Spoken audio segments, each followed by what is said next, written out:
Hello students, welcome to Crack Derma with DrMSD, and this is our today's MCQ. 55-year-old woman presents with rash over lips. You are able to see some hyperpigmentation is present over here after she had taken NSAIDs for joint pain.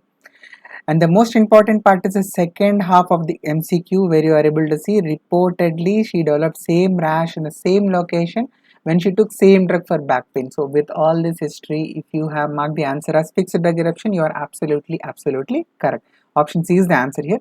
So my question to all of you, chikungunya is going to have an important sign where pigmentation of the nose will develop.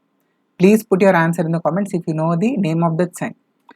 So fixed drug eruption, please remember the same site there will be development of the hyperpigmentation on re-challenge of the same medication, and usually over the lips NSAIDs are going to produce FDE lesions, and over the genitalia cotrimoxazole is the drug which will produce. And here you are able to see image showing the lips as well as the genitals showing simultaneous development and simultaneous healing of the FDE lesions. And name of this sign is chick sign, okay, which is seen in chikungunya fever. Thank you so much. Do follow Crack Derma with DrMSD for more such videos on a daily basis. Thank you so much. Happy learning dermatology.